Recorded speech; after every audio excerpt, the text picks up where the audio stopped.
Hello students, welcome to Shiny Max. 9ஆம் வகுப்பு பயிற்சி 5.2ல் 11வது கொஸ்டின் பார்க்கலாம். புள்ளிகள் 1,2, 3,-4 மற்றும் 5,-6.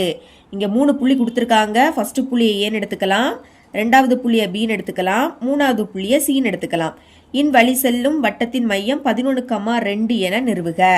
என்ன கொடுத்துருக்காங்கன்னா, முதல் இந்த மாதிரி ஒரு வட்டம், இந்த வட்டத்தோட பரிதியில தான் ஏபிசி என்கிற 3 புள்ளிகள் அமையுது. அதை தான் குறிச்சிருக்கேன், ஏபிசி. அடுத்து இதுதான் வட்டத்தோட மையம். மையத்துக்கு எஸ் அப்படி நேம் கொடுக்கலாம்.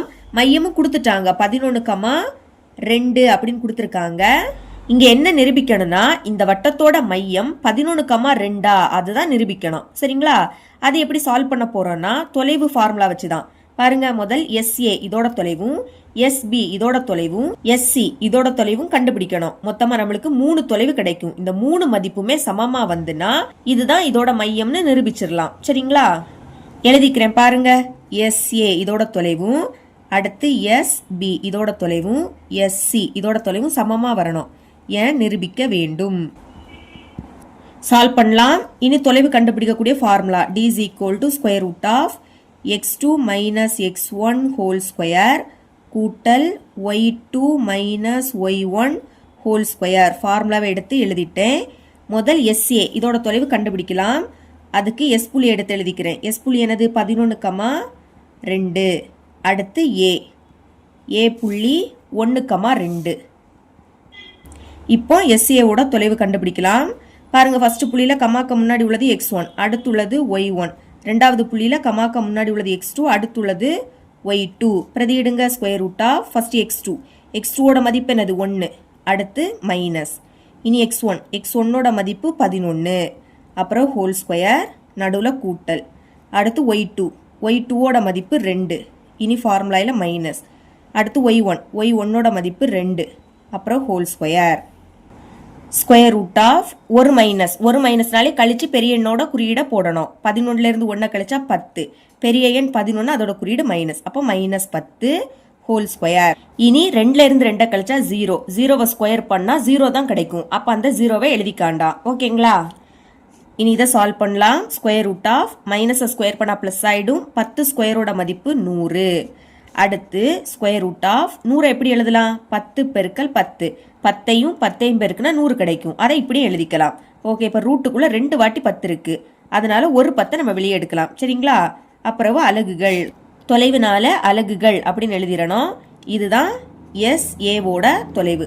அடுத்து நம்ம எஸ்பியோட தொலைவு கண்டுபிடிக்கலாம். அதுக்கு எக்ஸ் புள்ளியையும் பி புள்ளியையும் எடுத்து எழுதிக்கிட்டேன். இப்போ எஸ்பி இதோட தொலைவு கண்டுபிடிக்கலாம். ஃபர்ஸ்ட் புள்ளியில கமாக்க முன்னாடி உள்ளது x1, அடுத்துள்ளது y1. ரெண்டாவது புள்ளியில கமாக்க முன்னாடி உள்ளது x2, அடுத்து இருக்கக்கூடியது y2.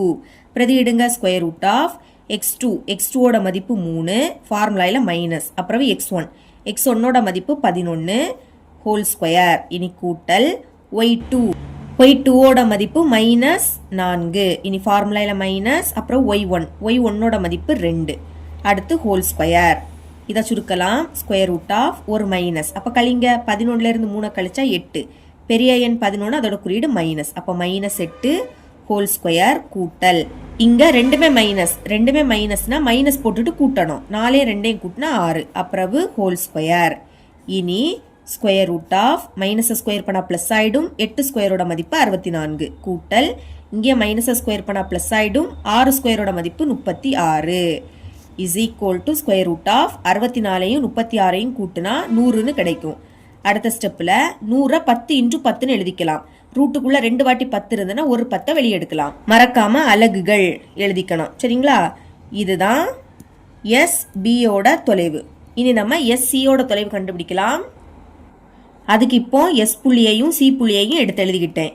இனி எஸ்சி இதோட தொலைவு பாருங்க. ஃபர்ஸ்ட் புள்ளியில கமாக்க முன்னாடி உள்ளது x1, அடுத்துள்ளது y1. ரெண்டாவது புள்ளியில கமாக்க முன்னாடி உள்ளது x2, அடுத்து இருக்கக்கூடியது y2. பிரதியிடலாம். Square root of first x2 ஓட மதிப்பு 5, அடுத்து ஃபார்முலாயில மைனஸ். அப்புறம் x1 ஓட மதிப்பு 11. இனி ஹோல் ஸ்கொயர், ஃபார்முலாயில பிளஸ். அப்புறம் y2 ஓட மதிப்பு -6, ஃபார்முலாயில மைனஸ். அப்புறம் y1 ஓட மதிப்பு 2, அடுத்து ஹோல் ஸ்கொயர். இனி ஸ்கொயர் ரூட் ஆஃப் ஒரு மைனஸ். கழிங்க. 11லேருந்து 5 கழிச்சா 6. பெரிய எண் 11, அதோட குறியீடு மைனஸ். அப்புறம் ஹோல் ஸ்கொயர் கூட்டல். இனி இங்க ரெண்டுமே மைனஸ், அப்போ மைனஸ் போட்டுட்டு கூட்டுங்க. 6ஐயும் 2ஐயும் கூட்டினா 8. அப்புறம் ஹோல் ஸ்கொயர். இனி ஸ்கொயர் ரூட் ஆஃப் மைனஸை ஸ்கொயர் பண்ணால் ப்ளஸ் ஆகிடும். 6 ஸ்கொயரோட மதிப்பு 36 கூட்டல். இங்கே மைனஸை ஸ்கொயர் பண்ணால் ப்ளஸ் ஆகிடும். 8 ஸ்கொயரோட மதிப்பு 64 is equal to square root of 36ஐயும் 64ஐயும் கூட்டினா 100ன்னு கிடைக்கும். ரூட் 100 எப்படி எழுதலாம்? 10ன்னு எழுதிக்கலாம். 10 அலகுகள். இப்போ நம்ம 3 மதிப்பையும் கண்டுபிடிச்சிட்டோம். 3 மதிப்புமே 10 அலகுகள் தான் வந்து, சரிங்களா? அப்போ இப்படி எழுதிருங்க. therefore SA is equal to SB is equal to SC என நிரூபிக்கப்பட்டது. 3மே சமம்னு வந்துடுச்சு, சரிங்களா?